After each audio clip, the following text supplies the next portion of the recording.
ஜமீன் மணியாச்சி அருள்மிகு ஸ்ரீ கொத்தாளமுத்து வீரசுவாமி திருக்கோவில் கொடை விழாவை முன்னிட்டு மாபெரும் மாட்டு வண்டி பந்தயம் நடைபெற்றது. தூத்துக்குடி மாவட்டம் ஜமீன் மணியாச்சி அருள்மிகு ஸ்ரீ கொத்தாளமுத்து வீரசுவாமி திருக்கோவில் கொடை விழா வெகு சிறப்பாக நடைபெற்றது.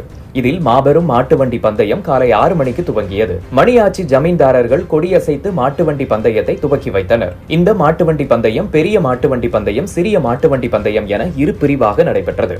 சுமார் 8 கிலோமீட்டர் தூரம் வரை நடைபெற்றது.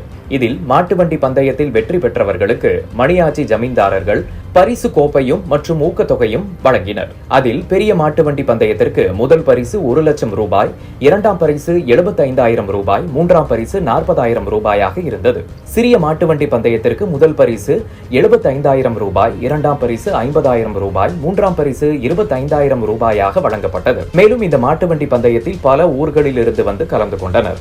கலந்து கொண்ட மாட்டு வண்டி பந்தய வீரர்களுக்கு ஜமீன்தாரர்கள், விழா கமிட்டியார் மற்றும் ஊர் பொதுமக்கள் சார்பாக நன்றிகளை தெரிவித்துக் கொள்கிறோம் என கூறினர்.